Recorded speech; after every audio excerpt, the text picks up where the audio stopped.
Hi friends, welcome to stories of റേഹോ. മോളെ, നീ ഇനിയും ഒരുങ്ങിയില്ലേ? അവർ 10 മണിക്ക് എത്തും. ഇപ്പോൾ തന്നെ സമയം 9:30 കഴിഞ്ഞു. എന്തിനാ അച്ഛാ എന്നെ കൊണ്ട് ഈ വിഡ്ഢിവേഷം കെട്ടിക്കുന്നത്? വരുന്നവർക്ക് മുന്നിൽ ഇങ്ങനെ ഒരുങ്ങി കെട്ടി നിന്ന് എനിക്ക് മടുത്തു. ദിവ്യ വലിയ താല്പര്യമില്ലാത്ത പോലെ അച്ഛനോട് പറഞ്ഞു. കല്യാണമൊക്കെ നടക്കും, അതിന് നീയൊന്ന് മനസ്സ് വെച്ചാൽ മാത്രം മതി. അച്ഛൻ പ്രതീക്ഷയോടെ ദിവ്യയെ നോക്കി പറഞ്ഞതും, അത് നടക്കില്ല അച്ഛാ. എല്ലാം അറിഞ്ഞു വരുന്ന ഒരാൾ മതി. അല്ലേൽ നാളെ കല്യാണം കഴിഞ്ഞ അയാൾ ഈ കാര്യം അറിയുമ്പോൾ ഉണ്ടാകാൻ പോകുന്ന പ്രശ്നത്തെക്കാൾ വലുതൊന്നും അല്ലല്ലോ ഇപ്പോൾ തന്നെ അറിയുന്നത്. എല്ലാം നിന്റെ ഇഷ്ടം. ഞാനും ഇതിലും ഇനി എത്ര കാലമുണ്ടെന്ന് ആർക്കറിയാം? ഞങ്ങളുടെ കാലം കഴിഞ്ഞാൽ നിനക്കും അമ്മുമോൾക്കും പിന്നെ ആരാ ഉള്ളത്? അതുകൊണ്ടാ ഞാൻ പറഞ്ഞത്. അച്ഛൻ എന്ത് പറഞ്ഞിട്ടും കാര്യമില്ല. എല്ലാം അറിഞ്ഞു വരുന്ന ഒരാൾ എന്നെ കല്യാണം കഴിക്കാൻ തയ്യാറായാൽ മാത്രം ഒരു വിവാഹം എനിക്കുണ്ടാവും. അല്ലെങ്കിൽ ഇങ്ങനെ തന്നെ ജീവിക്കും ഞാൻ. അതും പറഞ്ഞവൾ ദേഷ്യത്തോടെ മുറിയിലേക്ക് കയറിപ്പോയി. അത് കണ്ട് ദിവ്യയുടെ അമ്മ നിറ കണ്ണുകളോടെ അച്ഛനെ നോക്കിയതും അയാളുടെ മുഖത്തും നിസ്സഹായാവസ്ഥയായിരുന്നു. അപ്പോഴും തനിക്ക് ചുറ്റും നടക്കുന്ന കാര്യങ്ങൾ അറിയാതെ തന്റേതായ ലോകത്തായിരുന്നു അമ്മുമോൾ എന്ന 5 വയസ്സുകാരി. മോളെ, ദേ അവരെത്തി. നീ ചായ കൊണ്ട് അവർക്ക് കൊടുക്ക്. ചെറുക്കൻ കൂട്ടർ വന്നതും ദിവ്യ ചായയുമായി ഉമ്മറത്തേക്ക് നടന്നു. ഉമ്മറത്തേക്ക് ചെന്നതും തന്റെ അച്ഛനോടൊപ്പം ഇരിക്കുന്ന അമ്മുമോളെ നോക്കിയ ശേഷം അവർക്ക് എതിരായിരിക്കുന്ന പയ്യനെന്ന് തോന്നിക്കുന്നയാൾക്ക് അവൾ ചായ കൊടുത്തു. ശേഷം അയാളുടെ കൂടെ വന്ന അമ്മയ്ക്കും അച്ഛനും അനിയത്തിക്കും ചായ കൊടുത്ത ശേഷം അവൾ വീടിനുള്ളിലേക്ക് വലിഞ്ഞു. ഈ കുട്ടി? അമ്മുമോളെ ചൂണ്ടി ചെറുക്കന്റെ അമ്മ ചോദിച്ചതും അത് ദിവ്യയുടെ അനിയത്തിയാണ്, ബ്രോക്കർ പെട്ടെന്ന് പറഞ്ഞു. ആ, വൈകി വന്ന വസന്തമല്ലേ? ആട്ടെ, എന്താ മോളൂട്ടിയുടെ പേര്? ആ അമ്മ ഒരു ചിരിയോടെ കുഞ്ഞിനെ നോക്കി ചോദിച്ചതും അമ്മു, അവൾ കൊഞ്ചലോടെ പറഞ്ഞു. അല്ല, ഇനി ചെറുക്കനും പെണ്ണിനും എന്തെങ്കിലും സംസാരിക്കാനുണ്ടേലാവാം, ബ്രോക്കർ വീണ്ടും പറഞ്ഞതും മോൾ മുറിയിലുണ്ടാവും, ദിവ്യയുടെ അച്ഛൻ പറഞ്ഞത് കേട്ട് ചെറുക്കൻ എല്ലാവരെയും ഒന്ന് നോക്കിയ ശേഷം ദിവ്യയുടെ മുറിയിലേക്ക് ചെന്നു. ദിവ്യ, ഞാൻ രാജീവ്. ദിവ്യയുടെ അടുത്ത് ചെന്ന് പെണ്ണ് കാണാൻ വന്ന ചെറുക്കൻ സ്വയം പരിചയപ്പെടുത്തി. എന്നെ ഇഷ്ടപ്പെട്ടോ? രാജീവ് ദിവ്യയോട് ചോദിച്ചതും അവൾ അത് കേട്ട് അവനെ ഒന്ന് നോക്കി. സോറി, ഞാൻ ആദ്യമായിട്ടാ ഒരു പെണ്ണ് കാണാൻ വേണ്ടി ഇങ്ങനെ. എനിക്ക് നിങ്ങളെ ഇഷ്ടക്കുറവൊന്നുമില്ല, പക്ഷെ ഈ കല്യാണം നടക്കില്ല, അവൾ ഒരു ഭാവഭേദവുമില്ലാതെ പറഞ്ഞതും അത് കേട്ട് രാജീവ് അവളെ സംശയത്തോടെ നോക്കി. ഈ കല്യാണം ഞാൻ ഒരിക്കലും മുടക്കില്ല. എനിക്ക് പറയാനുള്ളത് കേട്ട് കഴിഞ്ഞ് നിങ്ങൾ തന്നെ മുടക്കിക്കോളും, അവൾ അയാളെ നോക്കിയൊരു ചിരിയോടെ പറഞ്ഞു. ആകെ ഒരു അപേക്ഷയേ ഉള്ളൂ. ഞാൻ പറയാൻ പോകുന്ന കാര്യങ്ങൾ നമ്മൾ രണ്ടുപേര് മാത്രമേ അറിയാവൂ. ദിവ്യ പറയുന്നത് കേട്ട് ഒന്നും മനസ്സിലാകാത്ത പോലെ രാജീവ് വീണ്ടും സംശയത്തോടെ അവളെ നോക്കി. അമ്മ, എന്റെ അനിയത്തിയല്ല, എന്റെ മോളാണ്. ഞാൻ പ്രസവിച്ച എന്റെ പൊന്നുമോള്. ദിവ്യ പറഞ്ഞതും രാജീവ് അവളെ ഞെട്ടലോടെ നോക്കി. അപ്പോൾ തന്റെ രണ്ടാം വിവാഹമാണോ ഇത്? പിന്നെ കുഞ്ഞിന്റെ അച്ഛൻ? ഒരു കൊച്ചുണ്ടാവാൻ വിവാഹം കഴിക്കണമെന്നില്ലല്ലോ. പിന്നെ കുഞ്ഞിന്റെ അച്ഛൻ അതറിയില്ല, ആരാണെന്ന് പോലും. എന്താ? സത്യമാണ്. ഡിഗ്രി അവസാന വർഷം പഠിക്കുമ്പോൾ കോളേജിൽ നിന്നും ഒരു ടൂർ പോയായിരുന്നു ഞാൻ. ടൂറിന്റെ അവസാന ദിവസം നൈറ്റ് ഫ്രണ്ട്സ് ഒരു ക്യാമ്പ് ഫയറിന് പോയിരുന്നു. ചെറിയ പനി ഉണ്ടായിരുന്നത് കൊണ്ട് ഞാൻ മാത്രം പോയില്ല. ഫ്രണ്ട്സ് കൂടെ നിൽക്കാമെന്ന് പറഞ്ഞെങ്കിലും ഞാൻ കാരണം അവരുടെ ആ ആഘോഷം കുളമാക്കണ്ട എന്ന് വിചാരിച്ച് അതിന് ഞാൻ സമ്മതിച്ചില്ല. എല്ലാവരെയും പറഞ്ഞു വിട്ട് ഒരു ടാബ്ലറ്റും കഴിച്ച് ഞാൻ കിടന്നു. പക്ഷെ അന്ന് രാത്രിയിൽ ഞങ്ങളുടെ മുറിയിലേക്ക് അതിക്രമിച്ച് കയറി വന്നൊരാൾ എന്നെ. അന്ന് പേടി കാരണം ഞാൻ ആരോടും ഒന്നും പറഞ്ഞില്ല. പക്ഷെ കുറച്ചുനാൾ കഴിഞ്ഞ ശേഷമാണ് അയാളുടെ കുഞ്ഞ് എന്റെ വയറ്റിൽ വളരുന്നുണ്ടെന്ന് അറിഞ്ഞത്. ആദ്യം വീട്ടുകാരും പിന്നെ ബന്ധുക്കളും നാട്ടുകാരും, അങ്ങനെ എല്ലാവരും അറിഞ്ഞു. എല്ലാവരുടെയും മുന്നിൽ ഞാനൊരു പിഴച്ചവളായി. ഞാനൊന്നും അറിഞ്ഞുകൊണ്ടല്ലെന്ന് ആണയിട്ട് പറഞ്ഞിട്ടും ആരും വിശ്വസിച്ചില്ല. പിന്നെ നാണക്കേട് കാരണം സ്വന്തം വീടും നാടും ഉപേക്ഷിച്ച് ഇവിടേക്ക് വന്നു. ഇവിടെ ആർക്കും ഞങ്ങളുടെ പാസ്റ്റ് അറിയില്ല, അതുകൊണ്ട് ഇങ്ങനെ ജീവിക്കുന്നു. നിങ്ങൾക്ക് മുന്നേ എന്നെ പെണ്ണ് കാണാനായി പലരും വന്നിരുന്നു. എല്ലാവരോടും ഞാൻ ഇത് തന്നെയാണ് പറഞ്ഞത്, ഇനിയെല്ലാം നിങ്ങളുടെ ഇഷ്ടം. ഇത്രയും പറഞ്ഞ് ദിവ്യ മുറിയിൽ നിന്നും ഇറങ്ങിപ്പോയി. അതിനു പുറകെ രാജീവും. കണ്ടിട്ട് നല്ല കൂട്ടരാണ്. ഇത് നടന്നു കിട്ടിയാൽ നമ്മുടെ മോളുടെ ഭാഗ്യം. ചെറുക്കനും വീട്ടുകാരും പോയ ശേഷം ദിവ്യയുടെ അച്ഛൻ പറഞ്ഞു. ആ മോന്റെ മുഖം കണ്ടിട്ട് അവളെല്ലാം പറഞ്ഞു തോന്നുന്നു, അതുകൊണ്ട് തന്നെ വലിയ പ്രതീക്ഷ വേണ്ട. അച്ഛൻ പറഞ്ഞതിന് മറുപടിയായി അമ്മയും പറഞ്ഞു. ആ, ഒരു കണക്കിന് എല്ലാം അറിഞ്ഞിട്ട് വരുന്ന ഒരു ബന്ധമാണ് നല്ലത്, അല്ലെങ്കിൽ ഭാവിയിൽ ദുഃഖിക്കേണ്ടി വരും. അച്ഛേ, അവരെന്തിനാ വന്നത്? കളിച്ചുകൊണ്ടിരിക്കുന്നതിനിടയിൽ അമ്മുമോള് വന്ന് ദിവ്യയുടെ അച്ഛനോട് ചോദിച്ചു. അത് ദിവ്യേച്ചിയെ കാണാൻ. എന്തിനാ ചേച്ചിയെ കാണണേ? ചേച്ചിയെ കല്യാണം കഴിപ്പിച്ച് വിടണ്ടേ? അപ്പൊ ചേച്ചിയെ ഇവിടുന്ന് കൊണ്ടുപോകണോ? ആ, ചേച്ചിക്ക് എന്നും ഇവിടെ നിൽക്കാൻ പറ്റില്ലല്ലോ, അമ്മ അവളോട് പറഞ്ഞു. വേണ്ട, ചേച്ചി എങ്ങും വിടണ്ട, ഞാൻ ചേച്ചി എങ്ങും വിടില്ല, അമ്മുമോൾ ഒരു കരച്ചിലോടെ ദിവ്യയുടെ അമ്മയോട് പറഞ്ഞു. ഇല്ലടി, ഇവിടെ നിന്നെയും കെട്ടിപ്പിടിച്ച് അവളെ ഇരുത്താം, അല്ലേ അച്ഛാ, അമ്മുമോൾ പറയുന്നത് കേട്ട് ദിവ്യയുടെ അച്ഛൻ ദേഷ്യത്തോടെ കുഞ്ഞിനോട് വഴക്ക് പറഞ്ഞതും അത് കേട്ട് വീടിന് പുറത്തേക്ക് വന്ന ദിവ്യ ദേഷ്യത്തോടെ വിളിച്ചു. അപ്പോഴാണ് എന്താ പറഞ്ഞു വന്നതെന്നുള്ള ബോധ്യം അയാൾക്കും ഉണ്ടായത്. അയാൾ പിന്നെ ഒന്നും മിണ്ടാതെ പുറത്തേക്ക് ഇറങ്ങി. അപ്പോഴും അച്ഛന്റെ ദേഷ്യത്തോടുള്ള സംസാരം കേട്ട് പേടിച്ച് അമ്മയെ ചുറ്റി നിൽക്കുകയായിരുന്നു അമ്മുമോള്. മോളെ അങ്ങനെ കണ്ടതും ദിവ്യ ചെന്ന് അവളെ എടുത്തുകൊണ്ട് മുറിയിലേക്ക് പോയി. മോളെ സമാധാനിപ്പിച്ചു. അടുത്ത ദിവസം പതിവ് പോലെ തന്നെ കടന്നുപോയി. 2 ദിവസം കഴിഞ്ഞ് ജോലി കഴിഞ്ഞു വന്ന ദിവ്യ കാണുന്നത് സന്തോഷത്തോടെ അവളെ നോക്കിയിരിക്കുന്ന വീട്ടുകാരെയാണ്. ആ മോളെ, കഴിഞ്ഞ ദിവസം നിന്നെ കാണാൻ വന്ന ചെറുക്കന്റെ വീട്ടിൽ നിന്നും വിളിച്ചിരുന്നു. അവർക്ക് നിന്നെ ഇഷ്ടപ്പെട്ടോ? നമുക്കും താല്പര്യമാണെങ്കിൽ അധികം താമസിക്കാതെ തന്നെ കല്യാണം നടത്താമെന്ന് അവർ പറയുന്നത്. അച്ഛൻ വളരെ സന്തോഷത്തോടെ പറഞ്ഞതും അത് കേട്ട് ദിവ്യ അച്ഛനെ നോക്കി. കാരണം താൻ പറഞ്ഞ എല്ലാ കാര്യങ്ങളും അറിഞ്ഞിട്ടും അവർ ഈ കല്യാണത്തിന് സമ്മതിക്കുമെന്ന് അവൾ ഒരിക്കലും കരുതിയിരുന്നില്ല. നിനക്ക് ഇഷ്ടക്കുറവൊന്നുമില്ലല്ലോ? എന്തായാലും ഞാൻ അവർക്ക് വാക്കുകൊടുത്ത് ഏറ്റവും അടുത്ത മുഹൂർത്തത്തിൽ തന്നെ വിവാഹം നടത്താമെന്നും ഞാൻ സമ്മതിച്ചു. നമ്മൾക്ക് അങ്ങനെ വിളിക്കാൻ ഇപ്പോൾ ആരുമില്ലല്ലോ. വിളിച്ചാൽ ചിലപ്പോൾ ഈ കല്യാണം നടന്നൊന്നും തന്നെ വരില്ല. അല്ല, പെട്ടെന്ന് കല്യാണം എന്ന് പറയുമ്പോൾ ചെറുക്കനെ പറ്റിയൊന്നും അന്വേഷിക്കണ്ടേ? അച്ഛൻ പറഞ്ഞത് കേട്ട് അമ്മ ചോദിച്ചു. ഞാനൊന്നും അന്വേഷിച്ചു ചെറുക്കനെ പറ്റി. ആർക്കും അങ്ങനെ കുറ്റം പറയാനൊന്നുമില്ല. പിന്നെ അവൻ സ്വല്പം മദ്യപിക്കും. ആ, അല്ലെങ്കിൽ തന്നെ ആരാ മദ്യപിക്കാത്തത്? പിന്നെ എല്ലാം നോക്കി നടത്താൻ പറ്റുമോ? നമ്മുടെ കുറവുകൾ നമ്മൾ നോക്കണ്ടേ? അച്ഛൻ പറഞ്ഞത് കേട്ട് ഒന്നും മിണ്ടാതെ ദിവ്യ മോളെയും എടുത്ത് തന്നെ മുറിയിലേക്ക് പോയി. അധികം വൈകാതെ തന്നെ ദിവ്യയും രാജീവുമായുള്ള വിവാഹം കഴിഞ്ഞു. രാജീവിന്റെ വീട്ടിലേക്ക് പോകാൻ നേരം ദിവ്യ അമ്മുമോളെ കെട്ടിപ്പിടിച്ച് കരച്ചിലായിരുന്നുവെങ്കിലും ദിവ്യയുടെ അച്ഛൻ അവളെ ബലമായി രാജീവിന്റെ കൂടെ പറഞ്ഞയച്ചു. രാജീവിന്റെ അമ്മ കൊടുത്ത 7 തിരിയിട്ട നിലവിളക്കും വാങ്ങി ദിവ്യ വലതുകാൽ വെച്ച് രാജീവിന്റെ വീട്ടിലേക്ക് കയറി. വളരെ കുറച്ച് ബന്ധുക്കൾ മാത്രമേ അവിടെയും ഉണ്ടായിരുന്നുള്ളൂ. അത് ദിവ്യയിൽ സംശയം ജനിപ്പിച്ചു. കുറച്ചു സമയം കഴിഞ്ഞതും രാജീവിന്റെ പെങ്ങൾ വന്നു. ദിവ്യയെ രാജീവിന്റെ മുറിയിലേക്ക് കൂട്ടിക്കൊണ്ടുപോയി. അവൾ ഫ്രഷായി വന്നപ്പോഴേക്കും രാജീവിന്റെ പെങ്ങൾ അവിടേക്ക് വന്നിരുന്നു. ശേഷം ദിവ്യയും കൂട്ടി ഹാളിലേക്ക് പോന്നു. രാത്രിയിൽ ഭക്ഷണത്തിന് ശേഷം ഒരു ഗ്ലാസ് പാൽ ദിവ്യയുടെ കയ്യിൽ കൊടുത്ത് രാജീവിന്റെ പെങ്ങൾ അവളെ രാജീവിന്റെ മുറിയിൽ കൊണ്ടാക്കി. കുറച്ച് ദേഷ്യമുണ്ടെന്നേ ഉള്ളൂ. എന്റെ ഏട്ടൻ പാവമാണ്. ഏട്ടന്റെ ഈ ദേഷ്യം കാരണം ബന്ധുക്കളിൽ പലരും ഏട്ടനോട് അത്ര രസത്തിലല്ല. അതുകൊണ്ടാണ് കല്യാണത്തിന് പോലും അവരിൽ പലരും വരാത്തത്. ഇനി എല്ലാം ഏട്ടത്തി വേണം മാറ്റിയെടുക്കാൻ. സ്നേഹം കൊണ്ട് മാറ്റിയെടുക്കാൻ പറ്റാത്ത ഒന്നുമില്ലല്ലോ. രാജീവിന്റെ പെങ്ങൾ അവളോട് ഒരു ചിരിയോടെ പറഞ്ഞതും ദിവ്യ അവളെ നോക്കിയൊന്ന് ചിരിച്ചെന്ന് വരുത്തി മുറിയിലേക്ക് കയറി ഡോർ അടച്ചു. അവൾ പാൽ ഗ്ലാസുമായി മുറിയിലേക്ക് കയറിയതും ചുറ്റുമൊന്ന് നോക്കി. ഒരു ആദ്യരാത്രിയുടെ സെറ്റപ്പ് ആ മുറിയിൽ വേണ്ടുവോളം ചെയ്തു വെച്ചിട്ടുണ്ട്. കട്ടിലിൽ നിറയെ മുല്ലപ്പൂവും കട്ടിലിനോട് ചേർന്നുള്ള ചെറിയ മേശയിൽ കുറച്ച് ഫ്രൂട്ട്സും അങ്ങനെയെല്ലാം. പക്ഷേ ചെറുക്കനെ മാത്രം അവൾ അവിടെ കണ്ടില്ല. അവൾ പാൽ ഗ്ലാസ് മേശയിൽ വെച്ച് കട്ടിലിരുന്നു. അല്പസമയം കഴിഞ്ഞതും രാജീവ് ബാത്റൂമിൽ നിന്നും ഒരു ടീഷർട്ടും ഇട്ട് ഇറങ്ങി വന്നു. അവനെ കണ്ടതും ദിവ്യ കട്ടിലിൽ നിന്നും എണ്ണീറ്റു. സാരി ഉടുക്കുന്നത് തനിക്ക് അത്രയും ഇഷ്ടമാണോ? ദിവ്യ കണ്ടതും രാജീവ് ചോദിച്ചു. അത് കേട്ടവൾ ഒരു പകപ്പോടെ അവനെ നോക്കി. അല്ല, അന്ന് പെണ്ണ് കാണലിനും രാവിലെ കല്യാണത്തിനും ഇപ്പോൾ ദേ ഇവിടെ ഈ സാരി തന്നെ കണ്ടതുകൊണ്ട് ചോദിച്ചതാ. ദിവ്യയുടെ മുഖത്തെ പകപ്പ് കണ്ട് അവൻ ഒരു ചിരിയോടെ ചോദിച്ചു. അങ്ങനെ ഇഷ്ടമൊന്നുമല്ല. പിന്നെ ഉടുത്തോളാൻ പറഞ്ഞപ്പോൾ ഞാൻ. എന്നാ താനീ സാരിയൊക്കെ മാറ്റി തനിക്ക് കംഫോർട്ടായ ഏതെങ്കിലും ഡ്രസ്സ് എടുത്തിട്. ഇതും പറഞ്ഞ് രാജീവ് കട്ടിൽ ചെന്നിരുന്നു കൊണ്ട് തന്റെ ഫോൺ കയ്യിലെടുത്തു. അത് കണ്ട് കബോർഡിൽ നിന്നും ഒരു നൈറ്റ് ഡ്രസ്സും എടുത്തുകൊണ്ട് അവൾ ബാത്റൂമിലേക്ക് കയറി. ഡ്രസ്സ് മാറി തിരിച്ചു വന്നപ്പോഴും രാജീവ് ഫോണിൽ നോക്കിയിരിക്കുകയായിരുന്നു. താൻ വീട്ടിലേക്ക് വിളിച്ചോ? ഇല്ല, എന്റെ ഫോൺ വീട്ടിലാ. അവൾ ചെറിയൊരു പതർച്ചയോടെ പറഞ്ഞു. ദാ വീട്ടിലേക്ക് വിളിച്ചൊന്ന് സംസാരിക്ക്. രാജീവ് ഫോൺ നീട്ടിയതും അവൾ മടിച്ചു മടിച്ച് ഫോൺ വാങ്ങി. അച്ഛന്റെ ഫോണിലേക്ക് വിളിച്ചു. അല്പനേരം അച്ഛനോടും അമ്മയോടും കുഞ്ഞിനോടും സംസാരിച്ചു. കുഞ്ഞിനോട് സംസാരിച്ചു കഴിഞ്ഞതും അവൾക്ക് സങ്കടം സഹിക്കാനായില്ല. ഫോൺ വെച്ച ശേഷം അവൾ പൊട്ടിക്കരഞ്ഞുപോയി. എടോ, താനൊന്ന് റിലാക്സ് ആകാൻ വേണ്ടിയാണ് വീട്ടിലേക്ക് വിളിക്കാൻ പറഞ്ഞത്. ഇതിപ്പോൾ അതിനേക്കാൾ വലിയ പ്രശ്നമായല്ലോ.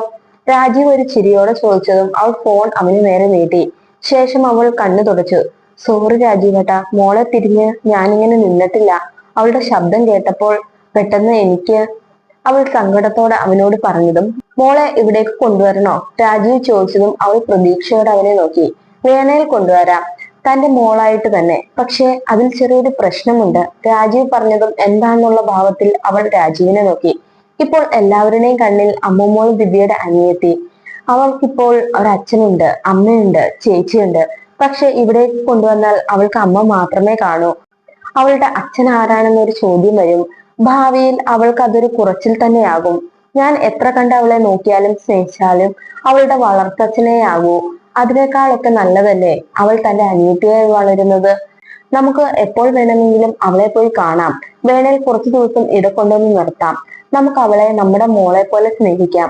പക്ഷെ ദിവ്യ അമ്മുമോളുടെ അമ്മയാണെന്നുള്ള സത്യം അത് നമുക്കുള്ളിൽ മാത്രം നിൽക്കണം. എല്ലാം ശരിയാകും. രാജീവ് അവളെ ചേർത്ത് പിടിച്ചുകൊണ്ട് പറഞ്ഞു.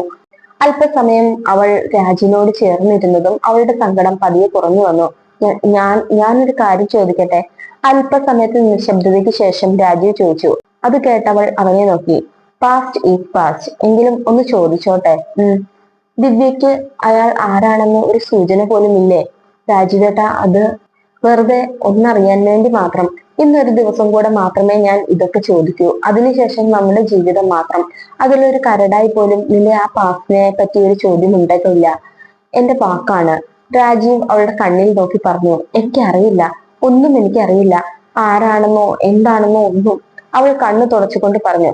ഇനി ഒരു പക്ഷെ എന്നേലും അയാൾ നിന്റെ മുന്നിൽ വന്ന് ആ കുറ്റം ഏറ്റു പറഞ്ഞാൽ എന്തായിരിക്കും നിന്റെ ഒരു പ്രതികരണം? അങ്ങനെ ഒരു നാൾ അയാൾ എന്റെ മുന്നിൽ വന്നാൽ കുത്തി വീഴ്ത്തും ഞാൻ അയാളെ. അതും എന്റെ ദേഷ്യം തീരുന്നിടത്തോളം വരെ കുത്തും ഞാൻ, ഒരു ദാക്ഷിണ്യവുമില്ലാതെ. ഇത് പറയുമ്പോൾ അവളുടെ കണ്ണിൽ അയാളോടുള്ള പക നിറഞ്ഞു നിന്നു. രാജുവേട്ടനെ അറിയുമോ? എന്റെ ഏറ്റവും വലിയ സ്വപ്നമായിരുന്നു സിവിൽ സർവീസ് എഴുതി ഒരു കളക്ടർ ആകണമെന്ന്. കുഞ്ഞുനാൾ മുതൽ മനസ്സിൽ കയറിക്കൂടിയ ഒരു ആഗ്രഹം. അതിനുവേണ്ടി ഞാൻ അന്നു മുതൽ പരിശ്രമിച്ചു കൊണ്ടിരുന്നു. എന്റെ ഈ ആഗ്രഹം അറിഞ്ഞ കുടുംബക്കാരെല്ലാം എന്നെ കളിയാക്കി. കാരണം ഞങ്ങളുടെ കുടുംബത്തിലെ പെൺകുട്ടികളൊന്നും പ്രീ ഡിഗ്രിക്കപ്പുറം പോയിരുന്നില്ല. ചിലർക്ക് പഠിക്കാൻ താല്പര്യമില്ലെങ്കിൽ ചിലർക്ക് പഠിക്കാനുള്ള സാഹചര്യമില്ലായിരുന്നു. എന്നാൽ എന്റെ അച്ഛൻ ആ കളിയാക്കലിനെയൊക്കെ ഒരു പുഞ്ചിരിയോടെ നേരിട്ടു. അച്ഛൻ നല്ലതുപോലെ കഷ്ടപ്പെട്ടു എന്നെ പഠിപ്പിക്കാൻ വേണ്ടി. അച്ഛന്റെയും അമ്മയുടെയും കഷ്ടപ്പാടും എന്റെ ആഗ്രഹം കൂടി ആയപ്പോൾ പഠനം എനിക്ക് എളുപ്പമായിരുന്നു. 10ാം ക്ലാസ്സും പ്ലസ് ടുവും എല്ലാം ഫുൾ മാർക്കോടെയാണ് ഞാൻ പാസ്സായത്. റിസൾട്ട് അറിഞ്ഞ നിമിഷം എന്റെ അച്ഛന്റെയും അമ്മയുടെയും സന്തോഷം അതെനിക്ക് കൂടുതൽ ആവേശം തരികയാണ് ചെയ്തത്. പ്ലസ് ടു കഴിഞ്ഞ് ഡിഗ്രിക്ക് കയറിയപ്പോഴും ഞാൻ പഠിത്തത്തിൽ ഉഴപ്പ് കാണിച്ചിരുന്നില്ല. എല്ലാ സെമസ്റ്ററിലും ആ കോളേജിലെ ടോപ്പർ ഞാൻ തന്നെയായിരുന്നു. അങ്ങനെ ഡിഗ്രി അവസാന വർഷം കോളേജ് ടൂർ വന്നപ്പോൾ അച്ഛന്റെ അവസ്ഥ കണ്ട് ടൂർ ഒന്നും പോകുന്നില്ല എന്ന് ഞാൻ പറഞ്ഞതാ. പക്ഷെ അച്ഛന്റെ നിർബന്ധം കാരണം എനിക്ക് പോകേണ്ടി വന്നു. എന്റെ സന്തോഷത്തിന് വേണ്ടിയായിരുന്നു എങ്കിലും അന്ന് എല്ലാം എനിക്ക് നഷ്ടപ്പെട്ടു. എന്റെ സ്വപ്നം, എന്റെ അച്ഛന്റെ സ്വപ്നം, എല്ലാം എല്ലാം അയാൾ കാരണം. എല്ലാവരുടെയും മുന്നിൽ ഞാൻ പിഴച്ചവളായി, നശിച്ചവളായി. അതിനുശേഷം എനിക്ക് പഠിക്കാൻ പോലും പറ്റിയിട്ടില്ല. പിന്നെ മോളുടെ ജനനം.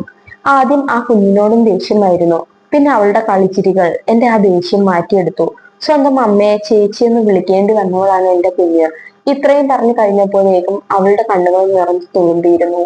അത് കണ്ട് രാജീവ് അവളെ ചേർത്ത് പിടിച്ചു. രാജീവേട്ടാ, എനിക്കൊരു അപേക്ഷയുണ്ട്. അത് എനിക്ക് കുറച്ച് സമയം വേണം എല്ലാം ഒന്ന് പൊരുത്തപ്പെടാനും ഏട്ടനെ സ്നേഹിക്കാനും. അതുപോലെ അവൾ ഇത്രയും പറഞ്ഞ് പകുതിക്ക് നിർത്തി. എനിക്ക് മനസ്സിലാകും. നിനക്ക് എല്ലാം ഉൾക്കൊള്ളാൻ സമയം വേണമെന്നും അറിയാം. സമയം എടുത്തോളൂ നീ. നിനക്ക് എന്ന് എന്റെ മാത്രമാകാൻ കഴിയുമോ അന്ന് മുതലേ നമ്മളൊരു ദാമ്പത്യം ആരംഭിക്കൂ. അതുവരെ നിനക്ക് എന്തും തുറന്നു പറയാവുന്ന ഒരു ഫ്രണ്ടായി ഞാൻ കൂടെ ഉണ്ടാകും. രാജീവ് ഇതും പറഞ്ഞ് കട്ടിലിന്റെ ഒരു സൈഡിലായി കിടന്നു. ദിവ്യ മറു സൈഡിലും. ദിവസങ്ങൾ പിന്നെയും കടന്നുപോയി. ദിവ്യയും രാജീവും അവരുടെ മുറിക്ക് വെളിയിൽ സ്നേഹമുള്ള ഭാര്യയും ഭർത്താവുമായി മാറി. അതോടൊപ്പം രാജീവിന്റെ ദേഷ്യത്തിനും അയവ് വന്നു. അത് കണ്ട് രാജീവിന്റെ വീട്ടുകാർക്ക് ദിവ്യയോടുള്ള സ്നേഹവും കൂടി. തന്റെ മോനെ പഴയ പോലെ അവർക്ക് കിട്ടിയതിൽ അവർ ഒത്തിരി സന്തോഷിച്ചു. എല്ലാ ആഴ്ച അവസാനവും ദിവ്യയും രാജീവും അവളുടെ വീട്ടിലേക്ക് ചെല്ലും. അച്ഛനും അമ്മയ്ക്കും രാജീവ് ഒരു മകനെ പോലെയായി. വളരെ പെട്ടെന്ന് തന്നെ രാജീവും അമ്മുമോളും തമ്മിൽ അടുത്തു. പല ദിവസങ്ങളിൽ രാജീവ് അമ്മുമോളെയും കൊണ്ട് പലയിടത്തും കറങ്ങാൻ പോകും, കൂടെ ദിവ്യയും. ചില ദിവസങ്ങളിൽ രാജീവ് അമ്മൂനെയും കൊണ്ട് അവരുടെ വീട്ടിലേക്ക് വരും. വളരെ പെട്ടെന്ന് തന്നെ ആ കുറുമ്പി രാജീവിന്റെ അച്ഛനും അമ്മയും പെങ്ങളെയും കയ്യിലെടുത്തു. അമ്മൂനെയും കൊണ്ട് വീട്ടിലേക്ക് ചെന്നാൽ പിന്നെ അമ്മൂന്റെ പുറകെയുള്ള ഓട്ടമായിരിക്കും രാജീവിന്റെ അമ്മയും അച്ഛനും പെങ്ങളും.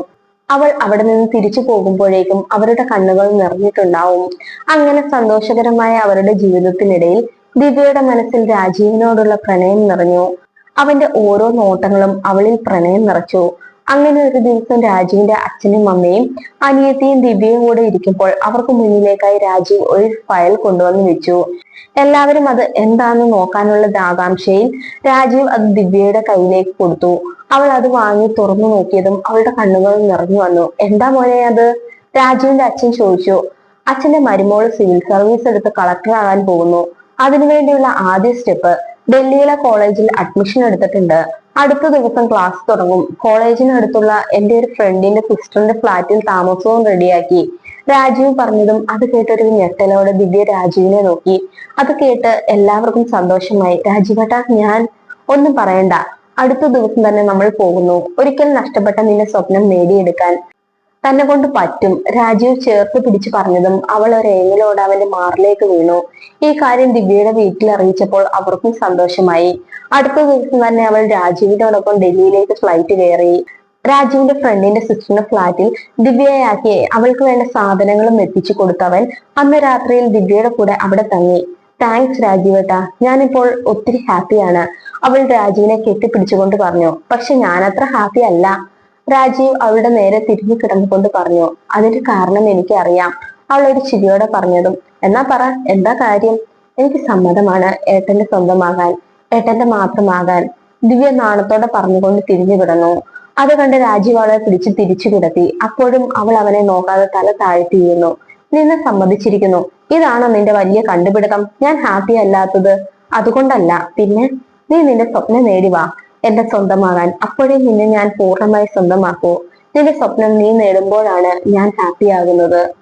രാജീവ് അവളുടെ കവിളിനെ തഴുകി പറഞ്ഞതും അവളുടെ കണ്ണുകൾ നിറഞ്ഞു വന്നു. ഇതിനി ഇങ്ങനെ നിറയാൻ പാടില്ല. ഒരു മാടിനെ സേവിക്കേണ്ടവളാണ് എന്റെ ഭാര്യ.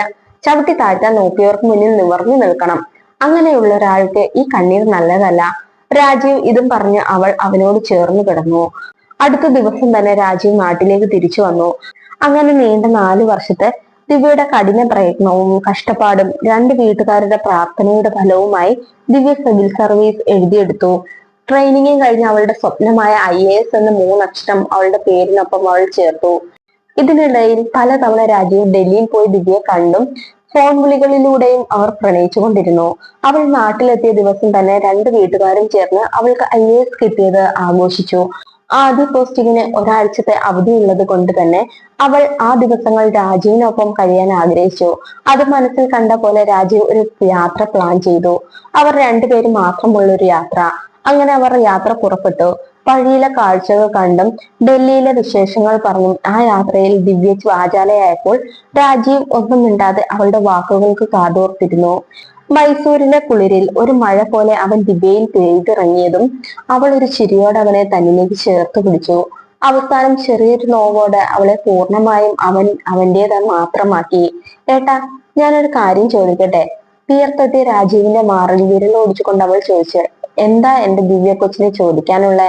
അവൻ ദിവ്യയുടെ താടിയിൽ പിടിച്ചുയർത്തിക്കൊണ്ട് ചോദിച്ചു. പലവട്ടം ഞാൻ ചോദിക്കണമെന്ന് കരുതിയതാ, പക്ഷെ എന്തോ അന്നേരം ഒന്നും ചോദിക്കാൻ തോന്നിയില്ല. നീ ചോദിക്കുമത്തെ? അല്ല, അന്ന് പെണ്ണ് കാണാൻ വന്നപ്പോൾ എനിക്ക് സംഭവിച്ച കാര്യങ്ങളെല്ലാം ഞാൻ പറഞ്ഞതല്ലേ? ആ അതെ, അതിന്?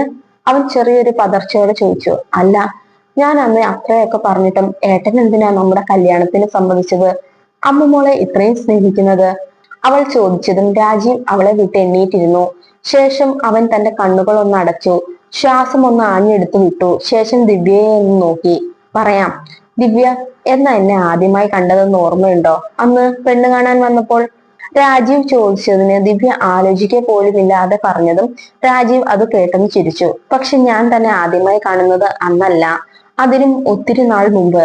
കൃത്യമായി പറഞ്ഞാൽ താൻ 7ാം ക്ലാസ്സിൽ പഠിക്കുന്ന സമയം. ഒരു +2 കാരൻ പയ്യന് തോന്നിയൊരു കൗതുകം. തനിക്ക് ഓർമ്മയുണ്ടോ ഒരു ദിവസം സ്കൂൾ വിട്ട് ബസ് സ്റ്റോപ്പിൽ നിൽക്കുമ്പോൾ പെട്ടെന്ന് ഒരു മഴ വന്നത്? അന്ന് ആ മഴത്തുള്ളികളിൽ കളിക്കുന്ന ഒരു പാവാടക്കാരിയെ ഞാൻ ഇപ്പോഴും ഓർക്കുന്നു. അന്ന് ആ വെയിറ്റിംഗ് ഷെഡിൽ നിന്നും വീഴുന്ന മഴത്തുള്ളികളെ തട്ടിത്തെറിപ്പിച്ച് കളിക്കുന്നതിനിടയിൽ ഒരു കാർ വന്നു. ചെളിവെള്ളം അവിടെ നിന്നവരുടെ ദേഹത്തേക്ക് തെറിപ്പിച്ചതും ചെളിവെള്ളം വീണ മുഷിഞ്ഞ ഡ്രസ്സ് നോക്കി വിഷമിക്കുന്ന ആ പാവാടക്കാരിയെ കണ്ട് ആ +2 കാരന്റെ മിഴികളിലും ഒരു സങ്കടക്കടൽ ഇരമ്പിയിരുന്നു. അതിനുശേഷം പലപ്പോഴും ആ +2 കാരൻ ആ പാവാടക്കാരിയെ ശ്രദ്ധിക്കാൻ തുടങ്ങിയിരുന്നു. പക്ഷെ അടുത്തു വന്ന് നിൽക്കാനോ എന്തെങ്കിലും സംസാരിക്കാനോ അന്ന് അവന് പേടിയായിരുന്നു. അല്ലെങ്കിൽ തന്നെ ആ 7ാം ക്ലാസ്സുകാരിയോട് അന്ന് എന്ത് പറയാൻ? എനിക്ക് നിന്നെ ഇഷ്ടമാണെന്നോ? അങ്ങനെ ചിന്തിച്ചപ്പോൾ അതിനേക്കാൾ നല്ലത് ഇങ്ങനെ നടക്കുന്നതാണെന്ന് തോന്നി. +2 കഴിഞ്ഞ് ഡിഗ്രിക്ക് ചേർന്നപ്പോഴും ആ 7ാം ക്ലാസ്സുകാരിയെ മറന്നില്ല. എന്നും അവളെ നോക്കി അങ്ങനെ നിൽക്കും, രാവിലെയും വൈകുന്നേരങ്ങളിലും. കോളേജിൽ പല പ്രണയാഭ്യർത്ഥന വന്നെങ്കിലും അവന്റെ ഉള്ളിൽ ആ പാവാടക്കാരി മാത്രമേ ഉണ്ടായിരുന്നുള്ളൂ. SSLCക്കും +2നും ഫുൾ മാർക്ക് വാങ്ങി പാസ്സായും സ്കൂളിൽ അനുമോദന ചടങ്ങിൽ നിന്ന് പ്രസംഗിക്കുന്നതും എല്ലാം അവൻ കാണുന്നുണ്ടായിരുന്നു. ഡിഗ്രിയും PGയും കഴിഞ്ഞപ്പോഴേക്കും ഒരു വിസ കിട്ടി അവൻ കടൽ കടന്നപ്പോഴും അവന്റെ ഉള്ളിൽ എത്രയും പെട്ടെന്ന് കുറച്ച് കാശുണ്ടാക്കി ആ പാവാടക്കാരിയെ സ്വന്തമാക്കണമെന്ന് മാത്രമായിരുന്നു. 4 വർഷം അവൻ ആ പാവാടക്കാരിയെ കാണാതെ മണലാരണ്യങ്ങളിൽ കിടന്നവൻ കഷ്ടപ്പെട്ടു. അങ്ങനെ 4 വർഷങ്ങൾക്ക് ശേഷം അവൻ നാട്ടിൽ വന്നപ്പോൾ ആദ്യം പോയത് അവളെ തേടിയായിരുന്നു. പക്ഷേ അപ്പോഴേക്കും അവർ അവിടെ നിന്നും താമസം മാറിയിരുന്നു. അതോടൊപ്പം അവളെക്കുറിച്ചുള്ള ചില വാർത്തകളും അറിഞ്ഞു. അത് അവനിൽ ദേഷ്യമോ സങ്കടമോ അങ്ങനെ പറഞ്ഞു ഫലിപ്പിക്കാൻ കഴിയാത്ത ഒരു അവസ്ഥയിൽ കൊണ്ടുചെന്ന് എത്തിപ്പിച്ചു. തന്റെ ഇഷ്ടം അവളെ നേരത്തെ അറിയിച്ചിരുന്നതിൽ തനിക്കും അവളെ നഷ്ടപ്പെടില്ലായിരുന്നു എന്നൊരു തോന്നൽ അവനിൽ നിറച്ചു. അതിനുശേഷം അവന് എല്ലാവരോടും ദേഷ്യമായി. തൊട്ടതിനും പിടിച്ചതിനും എല്ലാം ദേഷ്യം. എങ്കിലും അവൻ അവനെ കൊണ്ട് പറ്റാവുന്ന പോലെയെല്ലാം അവളെക്കുറിച്ച് അന്വേഷിച്ചു നടന്നു. പല നാടുകൾ, നഗരങ്ങൾ, അതിനിടയിൽ പല കല്യാണാലോചനകളും അവനെ തേടി എത്തിയെങ്കിലും അവന്റെ ഉള്ളിൽ ആ പാവാടക്കാരി തന്നെ നിറഞ്ഞു നിന്നു. അവസാനം ഒരു ബ്രോക്കറുടെ കയ്യിലെ ഫോട്ടോകളിൽ നിന്നും അന്നത്തെ ആ പാവാടക്കാരിയെ അവൻ കണ്ടെത്തി. പെണ്ണു കാണാനായി അവൻ ആ പാവാടക്കാരിയുടെ അടുത്ത് ചെന്നപ്പോൾ അവൻ അറിയാവുന്നതും അറിയാത്തതുമായ പല കാര്യങ്ങളും അവൾ തുറന്നു പറഞ്ഞു. ആ നിമിഷം തന്നെ അവളെ തന്നെ നെഞ്ചോട് ചേർത്ത് പിടിച്ച് ഇനി നിനക്ക് ഞാനുണ്ടെന്ന് പറയാൻ നെഞ്ചം തുടിച്ചതാണ്. പക്ഷെ വളരെ പാടുപെട്ടവൻ അവനെ അടക്കി നിർത്തി. ശേഷം ഒരു താലി കെട്ടി അവളെ കൂടെ കൂട്ടി. അവളുടെ സ്വപ്നം അറിഞ്ഞ് അത് അവൾക്ക് നേടിക്കൊടുത്തു. അന്നത്തെ ആ പാവാടക്കാരിയാണ് എന്റെ മുന്നിൽ ഇപ്പോഴുള്ള എന്റെ മാത്രം ദിവ്യ, എന്റെ ആദ്യ പ്രണയം, അവസാനത്തെയും. രാജീവ് ദിവ്യയെ നോക്കി പറഞ്ഞതും അവൾ നിറ കണ്ണുകളോട് അവളുടെ നെഞ്ചിലേക്ക് വീണു. എന്തേ ഇതെന്നോട് മുൻപ് പറഞ്ഞില്ല? അവൾ മുഖമുയർത്തി അവനോട് ചോദിച്ചു. എല്ലാ അർത്ഥത്തിലും നീ എന്റെ സ്വന്തമായതിനു ശേഷം പറയണമെന്ന് കരുതി. പിന്നെ അമ്മുമോളെ ഞാൻ സ്നേഹിക്കുന്നത് അവൾ നിന്റെ മോളായതുകൊണ്ട്, നമ്മുടെ മോളായതുകൊണ്ട്. അതുമല്ല, എനിക്ക് കുട്ടികളെ ഭയങ്കര ഇഷ്ടാ, പ്രത്യേകിച്ച് പെൺകുട്ടികളെ. ദിവ്യയുടെ കാതോരം ചേർന്നവൻ പറഞ്ഞതും അവൾ നാണത്തോടെ അവനോടൊന്ന് കൂടെ പറ്റിച്ചേർന്ന് നിന്നു. അത് കണ്ടവൻ അവളെയും കൊണ്ട് വീണ്ടും കട്ടിലേക്ക് വീണു. ഇനി അവർ സ്നേഹിക്കട്ടെ. സമൂഹത്തിൽ ദിവ്യയെ പോലെയുള്ളവർ ഒത്തിരി പേരുണ്ട്. ഏതെങ്കിലും ഒരു കാമഭ്രാന്തൻ കടിച്ചു തുപ്പിയെന്നും പറഞ്ഞ് ആഗ്രഹങ്ങളും സ്വപ്നങ്ങളും ഉപേക്ഷിച്ച് ഒരു ജീവച്ഛവം പോലെ ജീവിക്കുന്നവർ. അവരോടൊക്കെ ഒന്നേ പറയാനുള്ളൂ, ഏതെങ്കിലും ഒരുത്തൻ, ഒരുത്തി, അല്ലെങ്കിൽ ഒരു സമൂഹം തന്നെ ഒറ്റപ്പെടുത്തിയാലും ആഗ്രഹങ്ങളും സ്വപ്നങ്ങളും നേടിയെടുക്കാൻ നിങ്ങൾക്ക് കഴിയും. പക്ഷേ അതിന് ശ്രമിക്കേണ്ടത് നിങ്ങൾ മാത്രമാണെന്ന് ഓർക്കുക. അന്ന് നിങ്ങളെ തള്ളി പറഞ്ഞവൾ നിങ്ങളെ ചേർത്ത് പിടിച്ച് അവരുടെ അഭിമാനമാണ് നിങ്ങളെന്ന് പറയും.